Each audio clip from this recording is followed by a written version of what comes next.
आज हम काम करेंगे थर्ड पार्टी एपीआईज के साथ। ठीक है, एपीआईज क्या होती है? एपीआई हमारे को डेटा रिट्रीव करके देती है। ठीक है, तो आज जो हम एपीआई यूज करने वाले हैं वो गवर्नमेंट ऑफ इंडिया की है, कोविन ऐप की एपीआई है। ठीक है, ये रहा, आप cowin.gov.in पे जाना, यहाँ पे ओपन एपीआईज है। तो ये सारी वो एपीआईज है जो गवर्नमेंट ऑफ इंडिया ने हमें प्रोवाइड करवाई। ठीक है, अब एपीआई क्या होती है? एपीआई एक ऐसे, मतलब सिंपली अगर बताएं तो एपीआई एक यूआरएल है जिसे आप कॉल करोगे, कुछ उसमें पैरामीटर्स पास करोगे तो वो आपको डेटा रिटर्न करके देगा। ठीक है, ये सिंपल लैंग्वेज में है। इसमें सारी बैकएंड चल रही होती है, आप पूरा बैकएंड का कोड लिखोगे और उसके बाद उसे डिप्लॉय करोगे। ठीक है, वहां से डिप्लॉय करके हमें एक यूआरएल मिलता है, उस यूआरएल को आप फ्रंट एंड से कॉल करते हो तो वो हमें डेटा रिटर्न करके देता है। ठीक है, आज हम जो एपीआई का यूज करने वाले हैं वो है ये वाली है। ठीक है, गवर्नमेंट ऑफ इंडिया की है, अपॉइंटमेंट बाय पिन। ये क्या करेगी? हम इसमें किसी पर्टिकुलर सिटी का पिन कोड पास करेंगे और उसका डेट, जो किस डेट के हमें अपॉइंटमेंट्स देखने हैं कि कितने स्लॉट्स अवेलेबल हैं उस पर्टिकुलर सिटी में, तो हम डेट और उस पर्टिकुलर सिटी का पिन कोड पास करेंगे तो ये हमारे को वहां का डाटा रिटर्न करके देगी। ठीक है, ओके, तो देखते हैं अब है क्या। ये एपीआई की डॉक्यूमेंटेशन ना बहुत बार बच्चों को समझ नहीं आती, तो एक पहले इसी का बेसिक ओवरव्यू देखते हैं कि क्या है। देखो, जैसे हम अगर पर्टिकुलर हमारी इसी वाली एपीआई को लें तो इस एपीआई में यहाँ पे लिखा है गेट। अब ये गेट का क्या मतलब है? ये गेट एक रिक्वेस्ट मेथड होता है। ठीक है, 4 मेथड्स होते हैं, गेट, पोस्ट, पैच और डिलीट। गेट का मतलब जब हमें कोई डेटा से फेच करना हो, बैकएंड हमारे को डेटा रिटर्न करके देगा, बस हमें उसमें कोई चेंजेस नहीं करने। ठीक है, नेक्स्ट होती है पोस्ट रिक्वेस्ट। पोस्ट रिक्वेस्ट मतलब जब हमें कोई डेटा ऐड करना हो, फॉर एग्जांपल हमारे पास डेटाबेस है, हम चाहते हैं उस डेटाबेस में एक एंट्री ऐड हो जाए, तो ये जो रिक्वेस्ट है ये पोस्ट रिक्वेस्ट हो जाएगी, जैसे ये रही। ठीक है, ये किस चीज की है? ये ऑथेंटिकेशन की है। यूजर अपना मोबाइल नंबर पास करेगा एंड उसे ओटीपी मिलेगा, तो हम है, और फिर उसके बाद वो ओटीपी को कंफर्म करेगा, उसके लिए सेकेंड एपीआई है। तो यहाँ पे क्या हो रहा है? बैकएंड में चेंजेस हो, बैकएंड में चीजें अपडेट हो रही है ना, ऐड हो रही है, बल्कि यूजर का जो मोबाइल नंबर है उससे रिलेटेड ओटीपी वगैरह पे काम होगा, तो ये पोस्ट रिक्वेस्ट है। गेट रिक्वेस्ट डेटा रिटर्न करके देती है, बस उसमें आप कोई बैकएंड में ऐड डिलीशन कुछ नहीं कर सकते। ठीक है, थर्ड आती है पैच रिक्वेस्ट।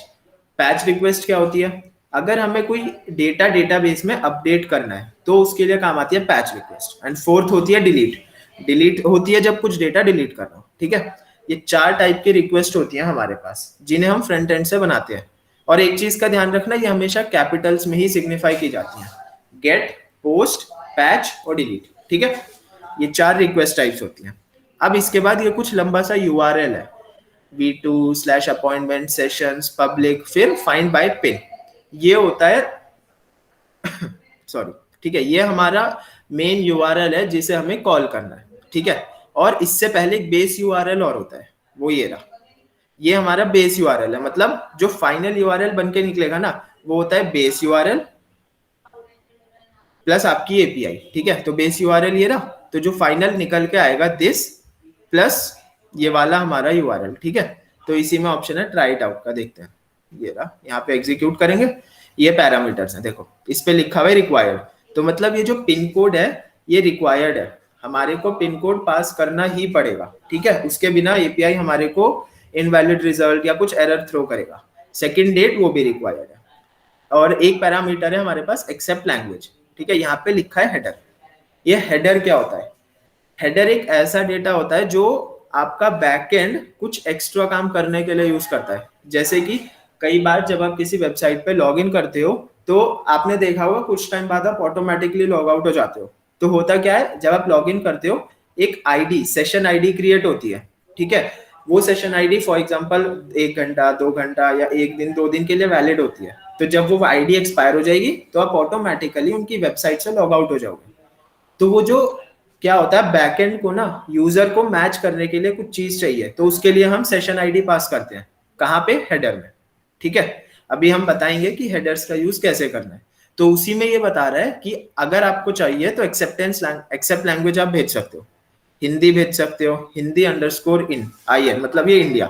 ठीक है, ऐसे ही और भी बता रहा है, locate code of preferred language such as English _US, ये रिक्वायर्ड नहीं है, तो अगर आप इसे नहीं भी भेजोगे तो भी कोई एरर नहीं आएगी, इसके बिना आपकी एपीआई आराम से चलेगी। ठीक है, ये एक बेसिक एपीआई का ओवरव्यू था। अभी देखेंगे आगे डिस्क्रिप्शन और ज्यादा डिटेल में कि इसे कैसे यूज करना है, कैसे कॉल करेंगे। ठीक है, एक चीज और बची, यहाँ पे ना इन्होंने देखो रिस्पॉन्सेज दे रखे हैं कि क्या क्या रिस्पॉन्स आ सकते हैं। अब यहाँ दो चीज है, एक कोड और एक डिस्क्रिप्शन। देखो डिस्क्रिप्शन तो इजीली हमें समझ आ रहा है, लेकिन ये कोड का क्या मतलब है। यहाँ 200 है, फिर 400 है, फिर 401, 500। तो इन सब का क्या मतलब है। इनका मतलब है कि ये ना स्टेटस कोड जो होते हैं, जो हमें बताते हैं कि जो हमने एपीआई कॉल करी है उसका क्या स्टेटस रहा फाइनली। ठीक है, अगर ये 200 की सीरीज में है, मतलब 200, 201, 202 या ऐसे है कुछ 200 सीरीज में, तो इसका मतलब है कि आपका ऑपरेशन सक्सेसफुल रहा, जो आपने एपीआई कॉल की वो ठीक रही। ठीक है, अगर 200 आता है तो बेस्ट है, अगर 201, 2, 3 आता है तो उन सबका अलग अलग मतलब होता है, लेकिन ओवरऑल 200 सीरीज का ये मीनिंग है कि आपकी एपीआई कॉल ठीक थी, है ना। इसके बाद जो और सबसे ज्यादा यूज हुई हुआ स्टेटस कोड होता है वो होता है 400 सीरीज। ठीक है, 400, 404। आपने कई बार देखा होगा जब आप वेबसाइट्स को कॉल कर कोई वेबसाइट ओपन कर रहे हो तो उसमें आ जाता है 404 नॉट 404 नॉट फाउंड। अभी कुछ टाइम पहले जब गूगल डाउन हुआ था, है ना, 10-15 मिनट के लिए, तो उसके पेज पे भी 404 नॉट फाउंड आने लगा था। तो 404 स्टेटस कोड था। ठीक है, इस स्टेटस कोड का मतलब ही होता है कि नॉट फाउंड। हुआ क्या, फॉर एग्जाम्पल यहाँ पे हमारा जैसे ये था, हमारा एपीआई ये थी, ठीक है, हमने गलत एपीआई यूज कर दी कुछ, तो उसे वो एपीआई मिलेगी नहीं, तो वो रिटर्न कर देगा 404 नॉट फाउंड। ठीक है, ऐसे ही अलग अलग स्टेट, अगर 400 सीरीज आ रही है तो उसका मतलब है आपकी एपीआई कॉल कंप्लीट नहीं हो पाई और उसमें कुछ एरर आ गई। 400 आता है तो इसका मतलब है बैड रिक्वेस्ट। ठीक है, आप इसे जब एपीआई कॉल करते हो तो आप चेक्स लगाते हो कि आप तो नहीं चाहते ना कि फॉर एग्जांपल कोई यूजर वेबसाइट पे काम कर रहा है एंड वो कुछ एपीआई कॉल परफॉर्म हुई एंड एकदम से उसकी वेबसाइट ब्रेक कर जाए, तो उसके लिए हम स्टेटस कोड से चेक लगाते हैं कि अगर 400 आता है तो ये मैसेज डिस्प्ले कर दो दैट समथिंग वेंट रॉन्ग या नॉट फाउंड। जैसे गूगल ने कंप्लीट पेज क्रिएट कर रखा है, अगर 404 आता है तो ये पेज डिस्प्ले करा दो, तो उससे यूजर एक्सपीरियंस अच्छा हो जाता है। ठीक है, आपकी वेबसाइट ब्रेक नहीं करेगी। नेक्स्ट आता है 401। 401 मतलब अनऑथराइज्ड एक्सेस। क्या हुआ मतलब, कई होती हैं जैसे आप अगर अमेजोन पे कुछ चीज बाय कर रहे हो, तो आप बाय करने गए, आपने अकाउंट लॉगिन वगैरह कुछ नहीं किया, आप डायरेक्टली वहां पे पेमेंट पेज तक जाओगे तो वो आपको करने नहीं देगा, वो पहले ही बार बार आपको लॉगिन वाला पेज ओपन करेगा, है ना। क्यों, क्योंकि जो पेमेंट वाला पेज है ना वो प्रोटेक्टेड है, उसके लिए आपको लॉग्ड इन होना जरूरी है। तो जैसे ही वो पेज ओपन होता है, आप लॉग्ड इन हो नहीं तो आपके पास एरर आ जाती है 401 की एंड आप रीडायरेक्ट हो जाते हो लॉगिन वाले पेज पे। ठीक है, 401 का मतलब सिंपली होता है अनऑथराइज्ड एक्सेस। ठीक है, एंड 500 का मतलब इंटरनल सर्वर एरर। अगर 500 सीरीज आती है आपकी एरर स्टेटस कोड में, तो उसका मतलब है कि सर्वर साइड पे कुछ गड़बड़ हो रही है, आपकी साइड से ठीक है सब, है ना। ये बेसिक हमारे स्टेटस कोड्स होते हैं। अब यहाँ पे सिर्फ 4 स्टेटस कोड्स में ही बात होगी इस एपीआई में।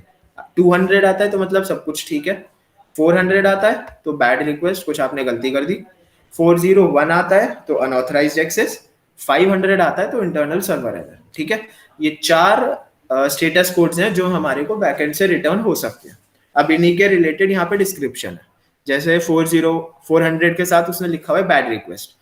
मीडिया टाइप जो आपके पास रिटर्न आएगा, है ना, वो एप्लीकेशन स्लैश जेसन, मतलब जेसन डेटा रिटर्न होगा। ठीक है, ये रहा, इस टाइप का डेटा कुछ आएगा, एरर कोड ये रहा एंड एरर मैसेज ये रहा, इनपुट पैरामीटर मिसिंग। तो आप चाहो अगर तो यूजर को ये वाला मैसेज डिस्प्ले करा सकते हो कि इनपुट पैरामीटर मिसिंग, या अपना खुद भी अपने एंड पे मैसेज क्रिएट कर सकते हो। ठीक है, अगर 200 आता है मतलब सब कुछ ठीक है, हमारी एपीआई ने सही से कॉल की, सारा डेटा ठीक से फेच किया। तो ये देखो यहाँ पे ये ग्रीन भी हो रखा है, इसका मतलब है एवरीथिंग वेंट कूल। ठीक है, तो ये डेटा रिटर्न होगा। देखो सेशंस आएंगे, सेशंस के बाद ये स्क्वायर ब्रैकेट लगे हुए हैं। स्क्वायर ब्रैकेट का मतलब ये हमारी एक एरे रिटर्न करके देगा। अगर आपने देखा हो तो हमने कल टू डू जब बनाई थी उसमें भी हमने एरे पे काम किया था, है ना। हमने उसके अंदर सिर्फ एक एक आइटम डाल देते हैं हर एरे में, डायरेक्ट टू डू का जो मेन टू डू टास्क था, बट यहाँ पे हर एरे का जो ऑब्जेक्ट है वो अपने आप में एक ऑब्जेक्ट है पूरा। देखो ये रहा, इतना यहाँ तक, है ना। अब इसमें बहुत सारी चीजें हैं, सेंटर आईडी, सेंटर का name, district general hospital, name, name underscore L कुछ होगा बट ये एम्प्टी है, एड्रेस वहाँ का है ना, state name, district name, block name, pin code, बहुत सारे डिटेल्स हैं। तो जो जो चीज़ें आप चाहो वो ले सकते हो। यहाँ पे फी टाइप भी है, फीस कितनी है वो है ना, फ्रॉम टू टाइमिंग्स आ रही हैं आपके पास, लैटिट्यूड लॉन्गिट्यूड आ रही है।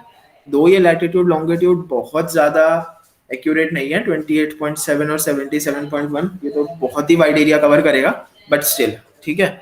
पिन कोड आ गया आपके पास, तो यहाँ से डेटा आप यूज कर सकते हो, ठीक है। उसके लिए अब हम देखो यहाँ पे डेटा डालते हैं, फॉर एग्जांपल है हमने ये पिन कोड डाला।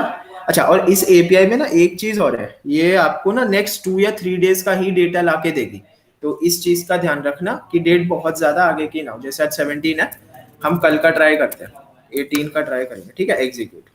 तो इसने कहा ये यूआरएल है, इन्हें आप ये कर्ल का क्या मतलब है, जब आप टर्मिनल में कॉल कर रहे हो ना, अगर आप टर्मिनल पे काम कर रहे हो तो डायरेक्टली आप ये वहां पे कमांड पास करो, डायरेक्टली आपकी एपीआई एग्जीक्यूट कर देगी, है ना। कर्ल -x गेट रिक्वेस्ट है, ये यूआरएल है पूरा, -h का मतलब हेडर्स, हेडर जा रहा है accept application JSON and accept language Hindi, ठीक है। या फिर इसने के रिक्वेस्ट यूआरएल दिया, रिक्वेस्ट यूआरएल का मतलब हम डायरेक्टली इस यूआरएल को कॉल कर सकते हैं, ठीक है। ब्राउजर में कॉल करके देखते हैं, ये हमने यूआरएल कॉल किया, सेशंस एम्प्टी आ गए, कुछ नहीं मिला। चलो देखते हैं, अब हम यहाँ पे पिन कोड चेंज करके देखते हैं, ठीक है। इस पे कुछ नहीं मिला, ये मैंने अपने यहाँ का पिन कोड डाला एम्प्टी, ओके। ये मंथ चेंज कर लो। ओ सॉरी, हाँ ये 3rd मंथ है, इसे हम 5th मंथ कर देते हैं, ठीक है। देखो डेटा आ गया सारा, नेम आ गया, एड्रेस आ गया, स्टेट नेम, डिस्ट्रिक्ट नेम, ठीक है। अब ये सारे हमारे पास सेशंस आ रहे हैं, मतलब सेशंस एक एरे है जिसके अंदर अलग अलग ऑब्जेक्ट है। कितने, ये रहे, कई सारे हैं, ये रहे 5 ऑब्जेक्ट हैं इस सेशन के अंदर, मतलब इसने हमारे को 5 एंट्रीज रिटर्न करके दिया डिफरेंट डिफरेंट, ठीक है। ये हमारी पूरी एक एपीआई से ये एक एंट्री रिटर्न हुई, ठीक है। ये हमारी गेट रिक्वेस्ट थी, इस वजह से हमने इसे ब्राउजर में चला लिया। लेकिन जो पोस्ट रिक्वेस्ट होती हैं वो ब्राउजर में रन नहीं करेंगी, क्योंकि उनमें आपको डेटा अपडेट करना है, तो आपको डेटा सेंड भी करना पड़ेगा। उसके लिए हमारे पास एक सॉफ्टवेयर है पोस्टमैन, आप उस सॉफ्टवेयर को डाउनलोड कर लेना इजीली, गूगल क्रोम पे फ्री सॉफ्टवेयर है, ठीक है, मिल जाएगा आपको, सुना भी होगा आपने नाम, है ना। ये हमारा सॉफ्टवेयर है जो बैकएंड की एपीआईज की टेस्टिंग के काम आता है, ठीक है। यहाँ से आप मेथड सेलेक्ट करोगे कि कौन सा मेथड चाहिए, ये 4-5 हमारे कॉमन मेथड्स होते हैं जो यूज होते हैं। यहाँ पे अपना यूआरएल डालोगे, अब इधर से हेडर्स दे सकते हो, अगर एपीआई ऑथराइज्ड है तो यहाँ से ऑथराइजेशन उसमें पास होगी। अभी ये देखो, ये बॉडी वाला जो ऑप्शन है ये डिसेबल्ड है, लेकिन क्योंकि मैंने बताया था गेट रिक्वेस्ट में हम बॉडी मतलब कोई भी डेटा बैकएंड पे सेंड नहीं कर सकते एज इन बॉडी, ठीक है। अगर जैसे ही मैं इसे पोस्ट कर दूंगा तो ये बॉडी ऑप्शन मेरे पास अवेलेबल हो गया, ठीक है। मैं यहाँ पे डेटा ऐड कर सकता हूँ एंड पोस्ट रिक्वेस्ट में वो डेटा इस एपीआई को चला जाएगा, सेंड हो जाएगा बैकएंड पे, ठीक है। सब सेट कर दिया मैंने, गेट रिक्वेस्ट, ये मेरा यूआरएल है एंड अब मैं सेंड करता हूँ, तो ये डेटा आ गया, ठीक है। ये मेरे पास डेटा आ रहा है, ये डेटा है। तो ये जो हमारी सॉफ्टवेयर है पोस्टमैन, ये एपीआई की टेस्टिंग के काम आता है, ठीक है। अगर आप खुद बैकएंड पे काम कर रहे हो तो इस सॉफ्टवेयर पे आपने काम किया ही होगा, और अगर नहीं भी कर रहे तो फ्रंट एंड पे करने से पहले डायरेक्टली आप एपीआई को डायरेक्टली जाके अपनी ऐप में इंटीग्रेट करोगे तो वहाँ बहुत प्रॉब्लम्स आएंगी, आप ठीक से उससे डील नहीं कर पाओगे। तो उससे पहले एक बार पोस्टमैन में आके इसे टेस्ट कर लो, ठीक है, कि कैसे चल रही है, क्या क्या डाटा रिटर्न आ रहा है, ठीक है। हम इसका यूज करेंगे अभी, तो ये हमारी एपीआई है, हम इसका यूज करने वाले हैं। तो अब ये कौन सा है, ओके, एक मिनट, इस वाले को बंद कर देते हैं, ये रहा, ठीक है। ये इसे रन करते हैं अपने प्रोजेक्ट को, ये हमने मेट्रो सर्वर एंड ये हमने फाइल रन की। यहाँ पे मैं पहले ही एंड्रॉइड में local.properties नाम से फाइल बना चुका हूँ एंड उसके अंदर मैं अपने एसडीके की लोकेशन डाल चुका हूँ। तो जब भी आप प्रोजेक्ट इनिशियलाइज करो, एक बार इस चीज का ध्यान रखना कि एसडीके की जो आपका डायरेक्टरी है उसे यहाँ पे स्पेसिफाई कर देना, वरना प्रोजेक्ट कंपाइल होते टाइम एरर आ जाएगा, ठीक है। ये हो गया, चलिए ये स्टार्ट हो रहा है, map.js में काम करेंगे। अब देखते हैं, देखो हमारे को क्या क्या चाहिए था। जब हम एपीआई कॉल कर रहे हैं तो उसमें दो चीजें रिक्वायर्ड है, एक पिन कोड और एक डेट।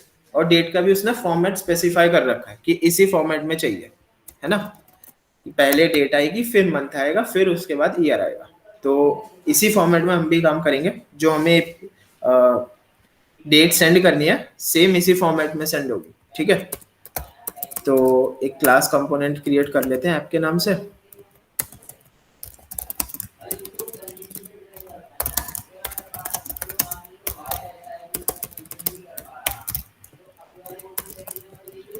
एंड ओके, चलो इसे रखते हैं। यहाँ पे सबसे पहले अब एक ही हमने मेन व्यू इनिशियलाइज कर दिया है, ठीक है। इसको अभी सिंपली सेव करते हैं तो एक ब्लैंक स्क्रीन आ जाएगी क्योंकि इसके अंदर कोई टेक्स्ट नहीं है। सॉरी, तो यहाँ पे वेरिएबल मिसस्पेल हो गया, ब्लैंक स्क्रीन आ गई। चलिए, इसने एरर, ओके व्यू भी इंपोर्ट नहीं हुआ। Import view from react native, okay. चलिए, यहाँ पे ब्लैंक स्क्रीन आ गई। अब इसके अंदर हम सबसे पहले दो तीन हमें चीजें बनानी पड़ेंगी। एक इनपुट फील्ड बनेगी, एक बटन, और एक हमारे को डेट रिसीव करनी है। तो इसके लिए एक व्यू बनाते हैं। व्यू के अंदर यहाँ पे इनपुट टेक्स्ट आएगा। इसका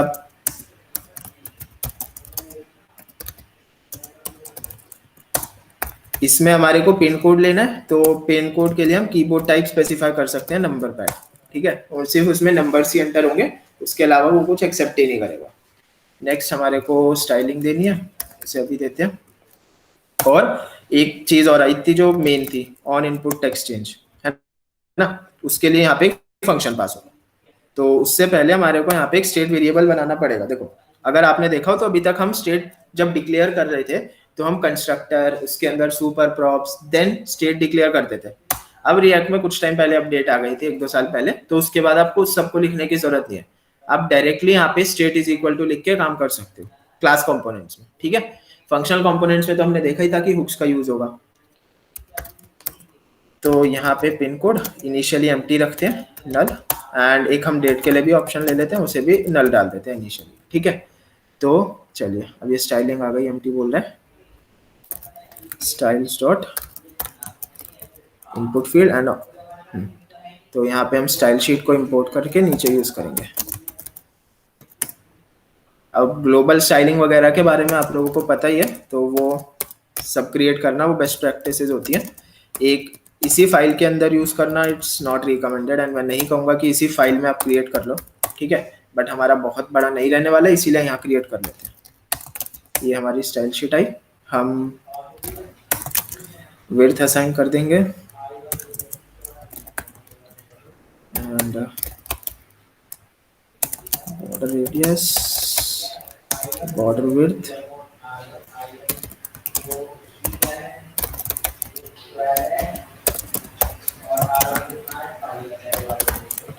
ओके, ठीक है। ये इसमें एरर दे रहे हैं, on change text is not defined, इसका फंक्शन, ठीक है।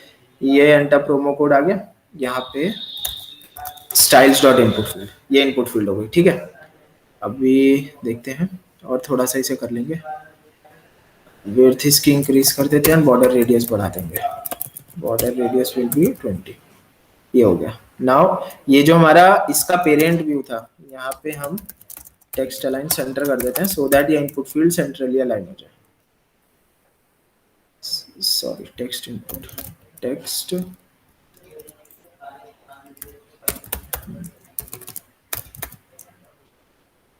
क्या होगा,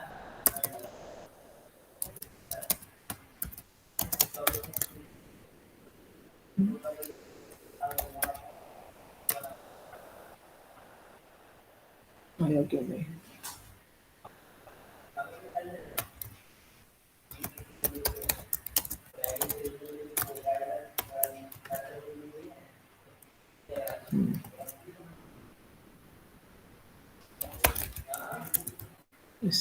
चलिए, अलाइन आइटम सेंटर कर दिया हमने इसे, ठीक है। तो ये सेंटर में आ गया। नाउ अब इसको ऑन चेंज बनाएंगे, ठीक है।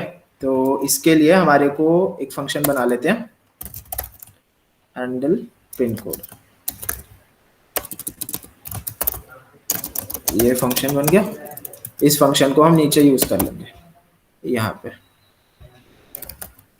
This dot handle pin code. Okay, ये वैल्यू रिसीव करेगा एंड वो वैल्यू हमारे को स्टेट में अपडेट करनी है।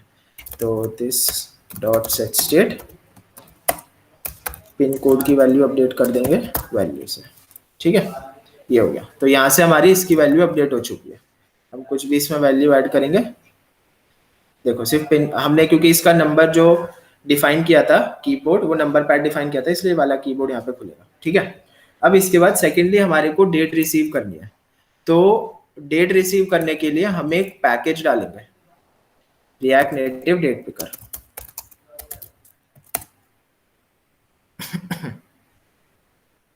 ये रहा, ये वाला पैकेज है रिएक्ट नेटिव डेट पिकर। ठीक है, ये है, ये हमारे को डेट टाइम सब चीजें सेलेक्ट करने का ऑप्शन देता है, लेकिन हम सिर्फ डेट वाला इसका यूज करने वाले हैं, इसकी फंक्शनैलिटी। ठीक है, तो ये इसकी कमांड है, इसे कॉपी करके सॉरी यहाँ पे मेट्रो सर्वर बंद करके इसे हम यहाँ पे इंस्टॉल कर लेते हैं।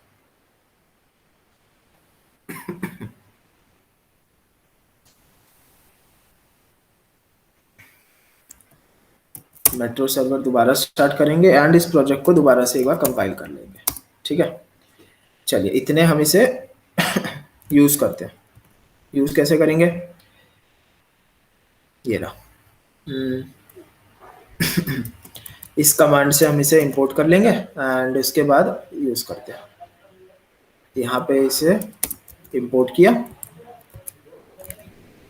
ओके, एंड ये रहा, ये इसका पूरा इन्होंने बता रखा है कि ये इन्होंने एक बेसिक यूसेज बता रखा है इसका। ठीक है, कि ये यूसेज है यहाँ से, बाकी और डिटेल में सब नीचे दे रखा है कि प्रॉपर्टीज के बारे में, minimum date, max date, duration, styles, icon की स्टाइलिंग कर सकते हो आप, है ना, और 24 आवर क्लॉक चाहिए या 12 आवर क्लॉक चाहिए टाइम में, उस चीज को बूलियन टाइप जाएगा वो, ट्रू या फॉल्स, है ना, placeholder on date change, ये फंक्शन जाएगा। ठीक है, ये सब है। हमने इसका सिंपल वाला कॉपी कर लिया था, हम इसे यूज करेंगे।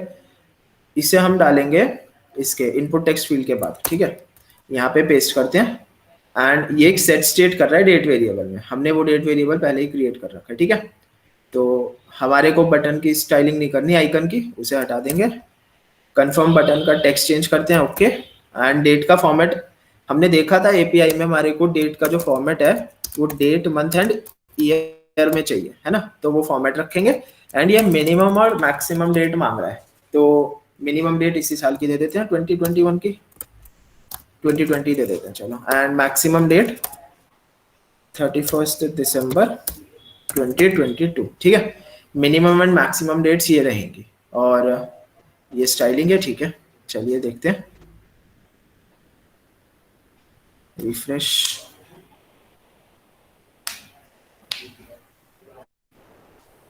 ये आ गई, ये सेलेक्ट डेट का ऑप्शन है और ये आइकन आ रहा है। ठीक है, सेलेक्ट डेट पे जब हम क्लिक करेंगे तो ये खुल गई डेट। अगर हम देखेंगे तो हमने 2020, 21 और 22 तीन ही साल दिए थे, तो इसलिए यहाँ पे 3 ही साल के ऑप्शन आएंगे, 3 ही साल के ऑप्शन आ रहे हैं। 21 में हमने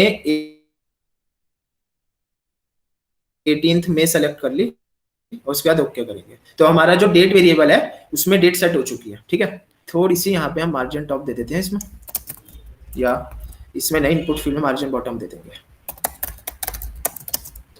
एक काम करते हैं, वर्टिकल मार्जिन दे दी 10। ठीक है, यहाँ पे मार्जिन सेट हो गई, इसे इंक्रीज कर देते हैं, ये आ गई। और टेक्स्ट में थोड़ी सी पैडिंग दे देंगे लेफ्ट से, so that place holder text इसका ठीक से अलाइन हो जाए। ये हो गया। ठीक है, डेट आ गई और ये आ गया। अब हमारे को डेट भी सेट हो रही है हमारी, हमारा पिन कोड भी सेट हो रहा है। अब हमारे को कॉल करना है, उसके लिए कॉल करने के लिए एक बटन बनाना पड़ेगा। तो आप रिएक्ट नेटिव एलिमेंट्स भी इंस्टॉल करके उससे भी बटन बना सकते हो, नहीं तो हम लोग टचेबल ओपेसिटी का यूज करेंगे। ठीक है, एक टचेबल ओपेसिटी बना लेंगे, इसके अंदर एक टेक्स्ट डाल देंगे। टेक्स्ट क्या, गेट दी स्लॉट्स। ठीक है, ऑल्दो ये आपको स्लॉट्स नहीं दे रहा है, ये वैक्सीनेशन सेंटर्स दे रहा है, तो गेट दी सेंटर्स करते हैं। जो हम बनाएंगे वो हमारे को वैक्सीनेशन सेंटर्स लाके देगी, ठीक है। ये हो गया। एंड ओके, टेक्स्ट और टचेबल इंपोर्टेड नहीं है, टेक्स्ट एंड टचेबल ओपेसिटी, दोनों। क्या हुआ? टचेबल ओपेसिटी आपने 2 बार कर लिया। ओके, हाँ वो ये रहा भाई। ठीक है, तो यहाँ पे बटन आ गया गेट दी सेंटर्स का, इसे स्टाइल कर देंगे। इस पे स्टाइलिंग लगाते हैं, स्टाइल्स डॉट बटन। यहाँ पे बटन की स्टाइलिंग डिफाइन कर लेंगे।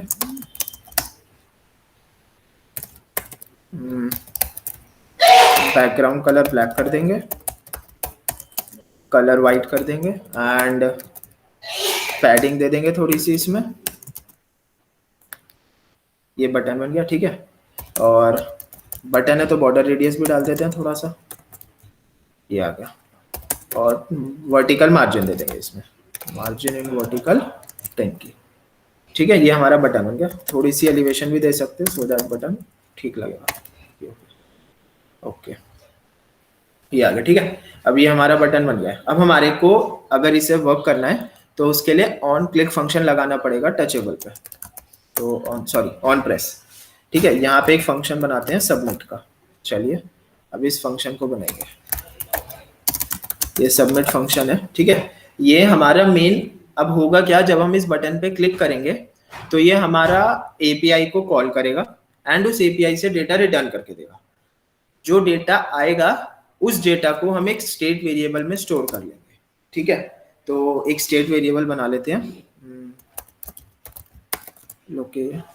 लोकेशंस के नाम से एक एरे बनेगी, क्योंकि हमने देखा था मोर देन वन रिस्पॉन्स में हमारे पास एक से ज्यादा डेटा का रिटर्न आ सकता है, तो उसके लिए हमने एरे बना लिया, ठीक है। एम्प्टी एरे है इनिशियली। अब यहाँ पे एपीआई कॉल करनी है। एपीआई कॉल करने के लिए हमारे को फेच यूज करना पड़ता है, ठीक है। और भी बहुत सारे होते हैं, लेकिन फेच हमारा जावास्क्रिप्ट का इनबिल्ट कंपोनेंट होता है, जिसमें कि आप अपना यूआरएल पास करते हो। यहाँ पे सिंगल कोट्स दोगे एंड इसके अंदर यूआरएल पास होता है, ठीक है। तो चलिए हम अपना यूआरएल देखते हैं। ये था, है ना, ये हमारा यूआरएल है। तो इस यूआरएल को कॉपी करते हैं एंड यहाँ पे फेच में हम इस यूआरएल को पेस्ट कर देंगे, ठीक है। हम चाहते हैं यहाँ पे जो डेटा है वो तो हमारी वाली जो स्टेट वेरिएबल है वो हो, और पिन कोड भी हमारा स्टेट वेरिएबल हो।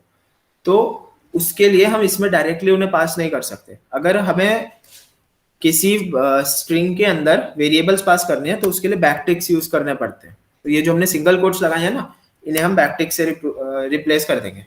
बैकटिक्स कौन से हैं? कीबोर्ड में एस्केप की के नीचे वाली की, वो बैकटिक्स होते हैं, ठीक है। तो यहाँ पे अब हमें जो भी वेरिएबल पास करना है उसे हम डॉलर लगाएंगे एंड उसके बाद पेरेंथेसिस, इसके अंदर वेरिएबल का नाम this dot state dot date, ठीक है। ये हमारा वेरिएबल हो गया। ऐसे ही सेम यहाँ पे करेंगे, डॉलर एंड पेरेंथेसिस, इसमें वेरिएबल होगा this dot state dot pin code, यहाँ पे ये वेरिएबल आएगा हमारा, ठीक है। अब ये एपीआई, ये जो फेच है, फेच मेथड, ये एपीआई को कॉल करेगा एंड डेटा लाके दे देगा, ठीक है। लेकिन ये थोड़ी सी कॉम्प्लिकेटेड चीज होती है। यहाँ पे क्या है, यहाँ पे एसिंक्रोनस टास्क आता है। मतलब होगा क्या, आप एपीआई को कॉल कर रहे हो, उसके बाद एपीआई कुछ बैकएंड पे टास्क परफॉर्म करेगी, उन टास्क को परफॉर्म करने के बाद जो डेटा आएगा वो आपको रिटर्न होगा। इसमें थोड़ा सा टाइम लगता है, ठीक है। मतलब कंप्यूटर की लैंग्वेज में तो बहुत ही थोड़ा सा टाइम है, कुछ मिली सेकेंड्स का ही लगता है।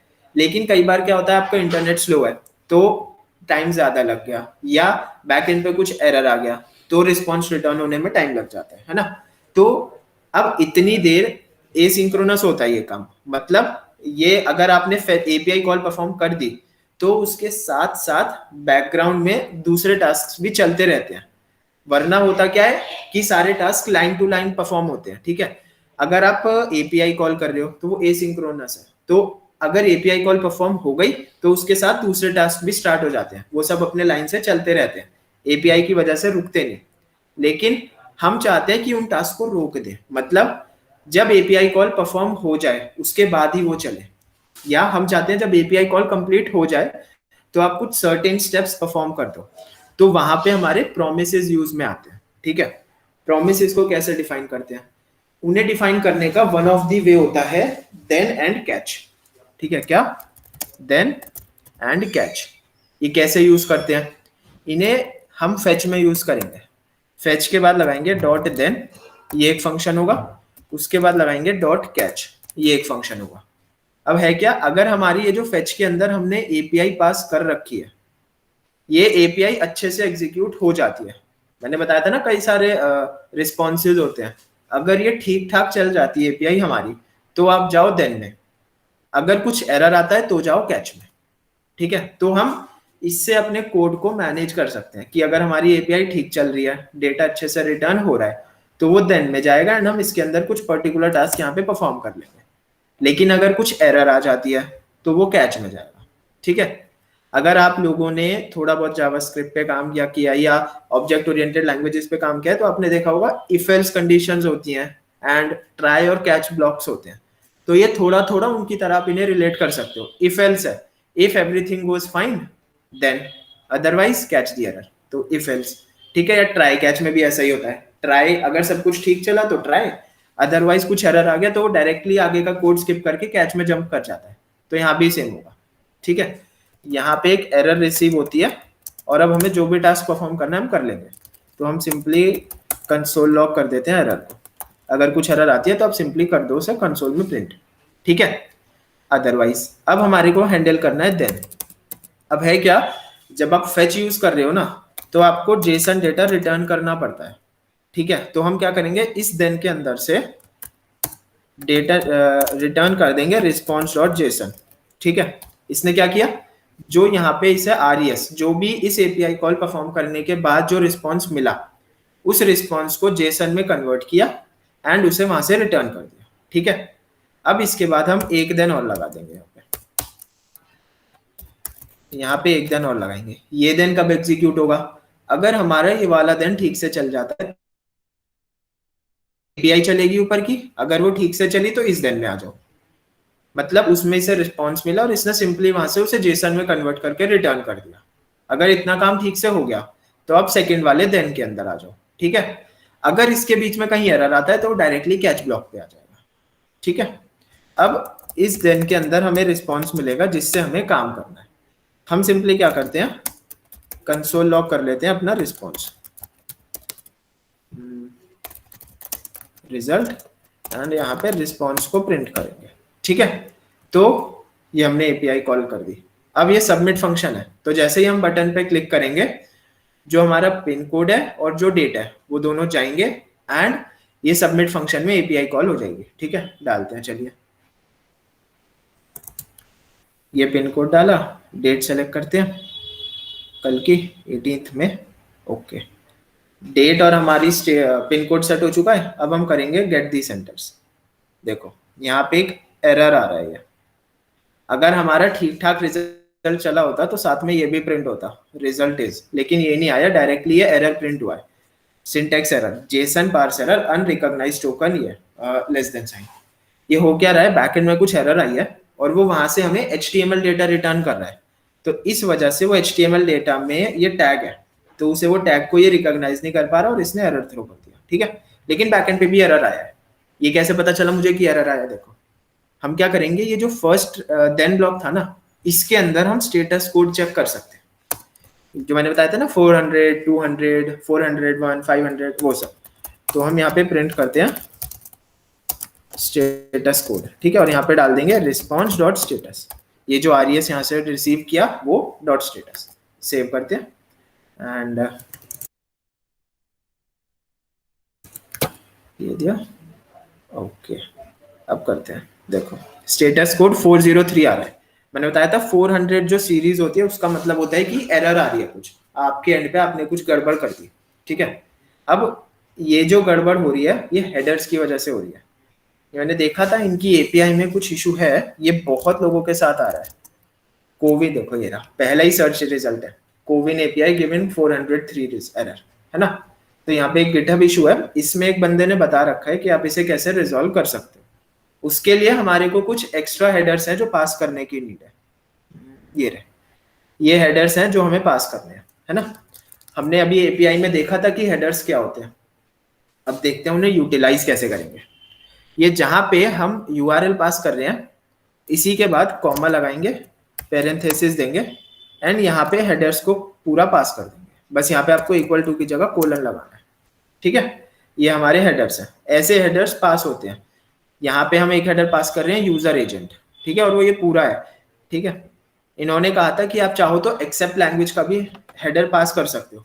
अगर हमें वो हेडर पास करना है तो उसे कैसे पास करेंगे, यहाँ पे देंगे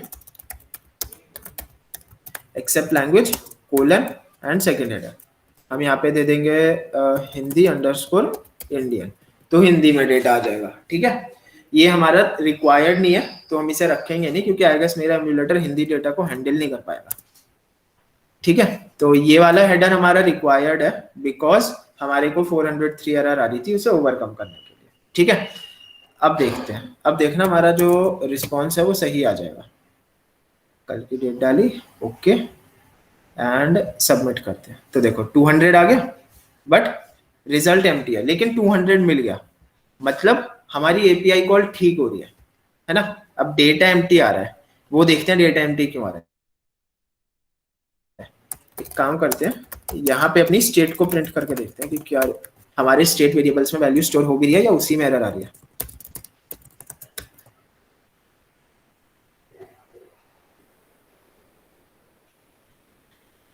देख पिन कोड भी ठीक आया एंड डेट भी ठीक आ रही है, बट रिजल्ट हमारा अभी भी एम्प्टी आ रहा है।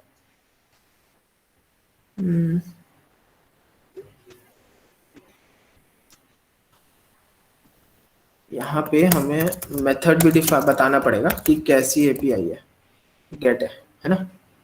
ओके, एक काम करते हैं, अभी के लिए यहाँ पे हम डेटा खुद ही डाल देते हैं, वेरिएबल्स बाद में यूज करेंगे, बार बार एंटर करने पड़ते हैं। 180521 एंड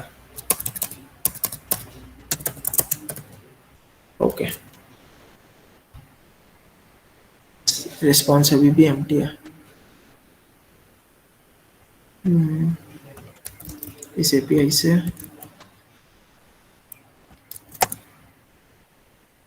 यहीं पे एम्प्टी है डेटा, ओके, क्यों, पिन कोड चेंज करें,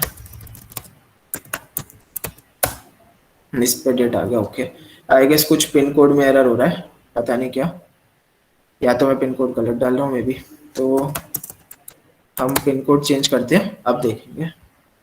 तो देखो ये सारा डेटा आ गया हमारे पास, स्टेटस कोड 200 एंड उसके बाद रिजल्ट आ गया, सेशन एरे आई एक, इस सेशन एरे में हमारे पास पूरा डेटा आ रहा है, ठीक है। यहाँ पे इसे आप समझ नहीं पा रहे हो, तो अब हमारा पोस्टमैन काम में यूज में आएगा, ठीक है। ये हमारी एपीआई कॉल थी, ये डेटा रिटर्न आ रहा है, ठीक है। तो अब आपने देखा कि हम कैसे एपीआई को हैंडल करेंगे, कैसे उससे डील करना है, कैसे एपीआई कॉल परफॉर्म करनी है, स्टेटस कोड्स पे कैसे काम करना है ना। इसे हम हटा देते हैं, अब इसकी नीड नहीं है। हमने रिस्पॉन्स यहाँ पे प्रिंट कर रहे हैं, हमें क्या करना है, अब ये जो रिस्पॉन्स यहाँ पे प्रिंट कर रहे हैं, उस रिस्पॉन्स को प्रिंट करने की जगह अब हमारे को स्टेट वेरिएबल में स्टोर करना है, लोकेशंस में, ठीक है।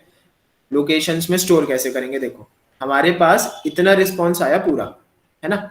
इसके अंदर एक ऑब्जेक्ट है सेशंस, एंड सेशंस के अंदर एक एरिया, तो हमें क्या करना है,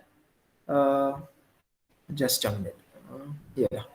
यहाँ पे हम पहले देखते हैं, चलो हम अपने ऑब्जेक्ट्स को ही देखते हैं, है ना। रिस्पॉन्स के अंदर हमें सेशंस चाहिए, ठीक है, हमें सिर्फ इतना पार्ट चाहिए। तो अब देखो यहाँ पे क्या आ रहा है, सेशंस भी आ रहा है। अब हमारे पास सेशंस नहीं आएंगे, डायरेक्ट उसकी ये एरे आएगी, इतने पार्ट, ठीक है, यहाँ तक की जो एरे है, यहाँ तक सिर्फ इतनी एरे आएगी, ठीक है। अब देखते हैं, दोबारा से करते हैं, ये देखो अब सिर्फ एरे आई है, ये रहा रिजल्ट इज, अब सेशंस नहीं आए, ठीक है। तो हमारे को इतना पार्ट स्टोर करना है, इसे कर देंगे this dot set state, locations बनाई थी उसमें डाल देंगे रिस्पॉन्स सेशंस यहाँ पे, और इसकी नीड नहीं है। एंड हम यहाँ पे अपने हेडर्स प्रिंट कर, स्टेट वेरिएबल प्रिंट कर रहे थे, उसकी भी नीड नहीं है, ठीक है। तो ये क्या करेगा, हमारी स्टेट को अपडेट कर देगा लोकेशंस को, लोकेशंस जो स्टेट वेरिएबल है, और उस स्टेट वेरिएबल की वैल्यूज को अब हम यूज कर लेंगे, ठीक है। उसके अंदर हमारी पूरी की पूरी एरे स्टोर है। अब देखते हैं हम उस एरे पे काम करेंगे, जो हमारा स्टेट वेरिएबल अपडेट हुआ है उस स्टेट वेरिएबल को अब हम यूज करते हैं यहाँ पे। ठीक है, यहाँ पे एक चेक लगाते हैं। सबसे पहले हमने देखा था कल भी, this dot state dot locations dot length, what was this.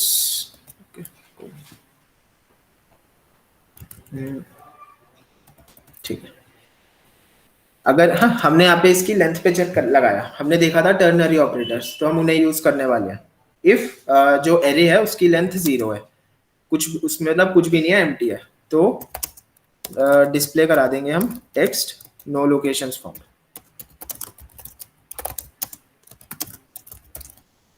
Otherwise अगर उसमें डेटा है तो कोलन लगा के हम उसके डेटा को हैंडल कर लेंगे। यहाँ पे अभी के लिए हम डिस्प्ले करा लेते हैं उसकी लेंथ, जो हमारा लोकेशन वेरिएबल है, तो this dot state dot locations dot length. ठीक है, चलिए देखते हैं। तो अभी कुछ नहीं है, एम्प्टी है, तो नो लोकेशंस फाउंड। जैसे ही बटन पे क्लिक किया तो 4 हो गया, मतलब उसे 4 डेटा मिल, 4 एंट्रीज वहां से बैकएंड से रिसीव हो रही है। ठीक है, अब यहाँ पे कुछ नहीं आएगा क्योंकि हमने हटा दिया था। ठीक है, यहाँ पे तो ये है ना, यहाँ पे हमारे को क्या करना है, जो अब अगर डेटा इसे मिल गया तो हमारे को इस पूरी एरे के ऊपर इटरेट करना है ना। एरे के ऊपर इटरेट करने के लिए क्या करेंगे, अब उसकी लेंथ काफी बड़ी भी हो सकती है, तो लेंथ बड़ी होने की वजह से हम यहाँ पे एक स्क्रॉल व्यू यूज कर लेते हैं। ठीक है, ताकि हमारा स्क्रोलिंग में कुछ इशू ना आए, यूजर के साथ कुछ गड़बड़ एक्सपीरियंस ना हो। ठीक है, एंड इसके अंदर एक व्यू डालते हैं, और यहाँ पे अब हम अपना चेक करेंगे, this dot state dot locations dot map. हमने कल देखा था मैप क्या करता है, हमारी पूरी एरे के ऊपर इटरेट करेगा एंड उसके इंडिविजुअल कंपोनेंट्स को हमारे को रिटर्न करके देगा। ठीक है, तो यहाँ पे हमारे को लोकेशन मिलेगी एंड उसके साथ एक इंडेक्स भी मिलेगा। इस पे हम यहाँ पे काम करेंगे। ठीक है, ये रहा। ओके, ये आएगा। ठीक है, अब यहाँ पे हमें क्या करना है, हम यहाँ से रिटर्न कर देंगे सबसे पहले एक टेक्स्ट, चलिए हाँ एक टेक्स्ट ऐड करते हैं यहाँ पे। अब हमें चाहिए क्या क्या डेटा, हमारे पास ये एक इतना ऑब्जेक्ट आ रहा है। ठीक है, हम इसमें से सेंटर का नेम ले लेते हैं, कहाँ गया, एक तो टोटल अवेलेबल कैपेसिटी ले लेंगे। ठीक है, और सेंटर सेंटर नेम आएगा, एंड फी ले लेते हैं, और मिनिमम एज ले लेंगे, ये मिनिमम एज। ठीक है, ये 4-5 चीजें लेंगे। तो सबसे पहले नेम लेते हैं। नेम कैसे एक्सेस करेंगे, जो भी हमारे पास डेटा आ रहा है, ये जो लोकेशन आई है ना, इस लोकेशन के अंदर हमें वो करना है, क्या करना है, सॉरी एक सेकेंड, यहाँ पे ना आपके रिटर्न स्टेटमेंट पे एक एरर आएगी, क्योंकि एक पेरेंट कंपोनेंट पूरा होना चाहिए इसमें। हम अलग अलग टेक्स्ट डालते तो उससे काम नहीं चलता, इसके अंदर यहाँ डालेंगे, है ना। तो लोकेशन डॉट नेम। ठीक है, देखते हैं इसे, चलिए ये देखिए, चार चार आई थी तो चारों के नेम आ गए, यूपीएचसी, जाहिदपुर, और जो भी नेम है। ठीक है, ये नेम है, इसकी थोड़ी सी स्टाइलिंग कर देते हैं सो दैट इजीली विजिबल हो जाए। तो सबसे पहले यहाँ पे डालते हैं स्टाइल्स, इसके स्टाइलिंग कर देंगे। ठीक है, इसकी स्टाइलिंग के लिए हमने एक स्टाइल शीट बना लिया कार्ड की, यहाँ पे इसे डिस्प्ले कर देते हैं। विड्थ कर देंगे 300 and background colour, border radius and elevation. यहाँ पे क्या इशू आ गया, ओके कॉमन ही लगाया। ओके, चलिए अब देखते हैं दोबारा। अभी दिखा नहीं कुछ, अभी दिखेगा। हाँ अभी के लिए ये आया है, थोड़ी सी मार्जिन दे देते हैं इसमें सो दैट इजीली विजिबल हो जाएगा।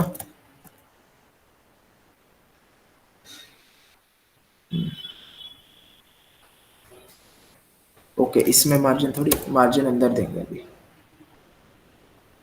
है इस वाली स्टाइलिंग को हमें इंटरनल कार्ड पे लगाना है, यहाँ पे इस जगह यहाँ लगाएंगे। तो हाँ ये आ गए, और इस पर मार्जिन दे देते हैं। ठीक है, इसमें हम एक चीज मिस कर गए हैं जिसकी वजह से अभी एरर आ रहा है। ये आ गया। ठीक है, अभी इसे और ठीक से करते हैं। ये व्यू था रिटर्न में, यहाँ पे की आ जाएगी, और की हमेशा यूनिक होती है, तो उसके लिए हमने इंडेक्स रिसीव किया है। ठीक है, चलिए ये रहा। अब यहाँ पे हम 2-3 चीजें और ऐड करते हैं। क्या क्या, लोकेशन का हमने नेम डाल दिया है। अब ये एक तो ये वैक्सीन टाइप डालेंगे कि कौन सी वैक्सीन है, तो लोकेशन। यहाँ पे ना आप इनके नेम्स का ध्यान रखना, अगर कुछ भी स्पेलिंग मिस्टेक हो गई तो वो रन नहीं करेगा और एरर भी थ्रो नहीं करेगा, तो इसलिए जब इन्हें यूज कर रहे हो तो उसका ध्यान रखना। एक हमारे पास है अवेलेबल कैपेसिटी, कॉपी कर लेते हैं, और एक आएगा हमारे पास अवेलेबल स्लॉट्स कुछ, सॉरी मिनिमम एज, तो लोकेशन डॉट का ये रही मिनिमम एज लिमिट, इसे यूज करेंगे। ये 4 चीजें हैं, इन्हें हम यहाँ पे यूज करते हैं। ठीक है, इसके लिए डिस्क्रिप्शन डाल देते हैं थोड़ा सा, अवेलेबल वैक्सीन्स, और यहाँ पे मिनिमम एज। ओके चलिए अब देखते हैं, ये आ गई डिटेल्स। ठीक है, इसको थोड़ा सा स्टाइल कर देते हैं, अच्छा नहीं लग रहा इसे, एंड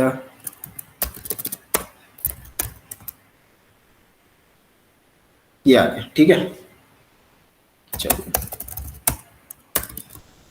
पैडिंग दे देंगे,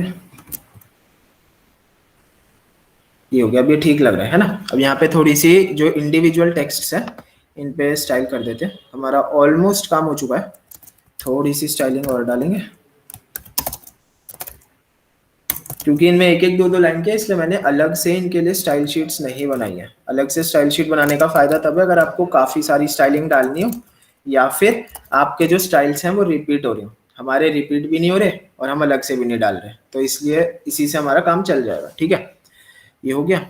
तो ये देखो, ये हमारा हो चुका है। इस पर थोड़ा सा बॉर्डर रेडियस इंक्रीज कर देंगे।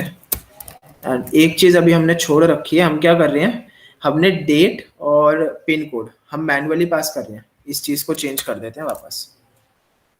ये रहा, यहाँ पे स्टेट वेरिएबल्स पास कर देंगे, this dot state dot pin code, and date के लिए जाएगा डेट का state variable this dot state dot date.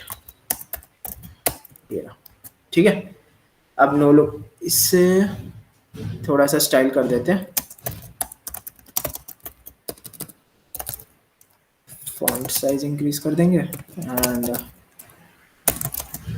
Font weight bold, okay, और वर्टिकल मार्जिन। ठीक है, नो लोकेशंस फाउंड। अब मैसेज अपने हिसाब से कुछ भी डाल लेना, नो सेंटर्स कर देते हैं इसे, चलो नो सेंटर्स फाउंड। ठीक है, अब यहाँ पे हम पिन कोड डालें एंड डेट कल की डालते हैं, गेट दी सेंटर्स, तो यहाँ पे हमारे सेंटर, और देखो अब ये डाटा बड़ा हो गया, तो यहाँ पे स्क्रोलिंग लिस्ट भी बन गई। ठीक है, हमने देखा था ये लिस्ट। ठीक है,